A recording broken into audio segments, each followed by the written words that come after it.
काकोवा dam के पुल को उड़ाने की तस्वीर सामने आई है। अब आपको ये ब्रेकिंग दिखाते हैं। बड़ी खबर, साउथ यूक्रेन में अटैक से डैम के पुल को भारी नुकसान हुआ है। धमाके के बाद पुल पर आग और धुएं का गुबार उठा है।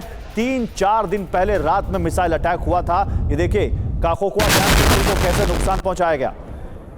और देखिए एक और बड़ी खबर है, नोवा काकोवका में यूक्रेनी फोर्सेस की शेलिंग लोगों के शहर में छोड़ने में बाधा डाल रही है फोर्स। हमला उस वक्त जब सिटी सेंटर के पास जमा थे लोग। इस वेस्तिया न्यूज़पेपर की संवाददाता ने भी इस दौरान अपनी जान भागकर बचाई। रूसी मीडिया के हवाले से ये बड़ी खबर। तो 2 तस्वीरें और 2 ब्रेकिंग्स आपके सामने एक साथ। धमाके के बाद काकोवका पुल पर आग और धुएं का गुबार उठा, कैसे उस पुल को उड़ाया गया उसकी तस्वीरें सामने आई हैं। और कैसे इसके अलावा नोवा काकोवका में यूक्रेनी फोर्सेस शेलिंग कर रही हैं, जिसके बाद एक देखिए एक न्यूज़पेपर की संवाददाता कैसे अपनी जान भागकर बचा रही हैं। इस वेस्तिया न्यूज़पेपर की संवाददाता है ये, इन्होंने कैसे अपनी जान भागकर बचाई है। और न केवल इन्होंने बल्कि तमाम जो यहाँ के लोकलाइट्स हैं शहर छोड़ रहे हैं, तो उनको छोड़ने में दिक्कत पैदा कर रहा है ये यहाँ पर यूक्रेन। और एक और बड़ी खबर, ज़ैपोरिज़िया से यहां लड़ रहे 40 देशों के लड़ाके। बड़ी खबर, रूस के खिलाफ खड़ी विदेशी लड़ाकों की फौज।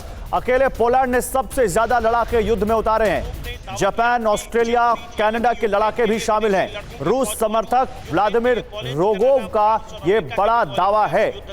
तो क्या पोलैंड जो कि नेटो में शामिल है, क्या नेटो ने अपने सैनिक भेज दिए हैं या उसने कुछ यहां पर भाड़े के सैनिक भेजे हैं जो रूस के खिलाफ लड़ रहे हैं? सवाल ये बड़ा है क्योंकि यहां पर देखिए रूस तो ये दावा कर रहा है कि 40 देशों के लड़ाके यहां पर हैं और वो रूस के खिलाफ यहां पर लगातार लड़ रहे हैं यूक्रेन के समर्थन में। जापान भी शामिल है। तो क्या यहां पर जो एशिया में अमेरिका का संगठन है वो भी यहां पर है, ऑकस के लोग भी हैं यहां पर, क्या यहां पर नेटो के लोग भी हैं? और क्या इस दावे में दम दिखता है या वॉर प्रोपेगेंडा के तौर पर इसको देखा जाए? आइए आपको इस बारे में जानकारी देते हैं। पुतिन के खिलाफ 40 देशों का वॉर ट्रैप।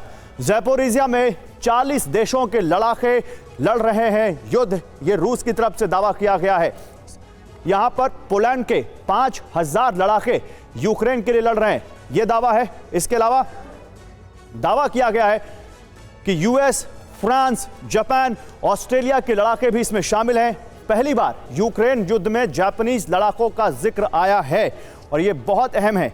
1000 विदेशी लड़ाके मार गिराने का रूसी दावा किया गया है। रूस समर्थक व्लादिमीर रोगोव का यह बड़ा दावा है। मैं यहां पर जनरल सिन्हा आपके पास आऊंगा। जनरल सिन्हा, आप इस दावे में कितना दम देखते हैं और ये अगर दावा सही है तो कितना सेंसिटिव है ये? देखिए, सच्चाई तो यही है कि मर्सनरी की लड़ाई है।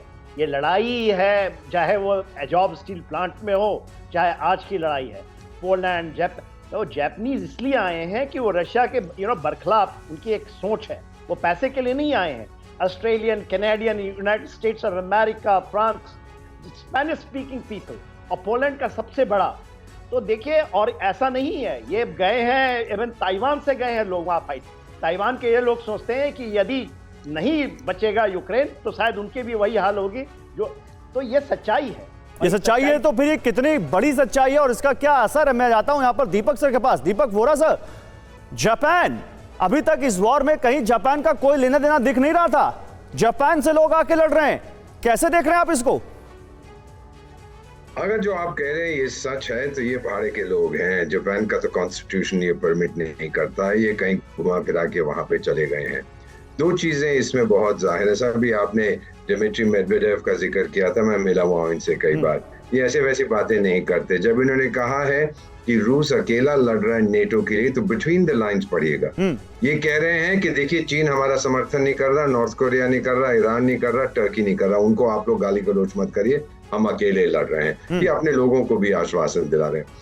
दूसरी, RTV आप कभी कभी देखिए, रशिया टीवी, उस पे आपको दूसरा पर्सपेक्टिव मिलेगा जिसमें वो कह रहे हैं कि हाँ हम पीछे हटे थे खैरसोन से, लेकिन अभी युद्ध, अभी पिक्चर बाकी है, अभी आगे आपने और देखना है कि हम क्या करने वाले हैं। अब की जब हम धमाका वहां पे करेंगे तो यूक्रेन फिर उठ नहीं पाएगा। अब सच्चाई क्या है सर, ये समय बताएगा। चलिए, आप बड़ी बात कह रहे हैं, लेकिन ये रूस का जो दावा है ये अपने आप में बहुत चौंकाने वाला है। और क्या अब लोग अलग अलग देशों से जा रहे हैं यूक्रेन के समर्थन में लड़ने के लिए?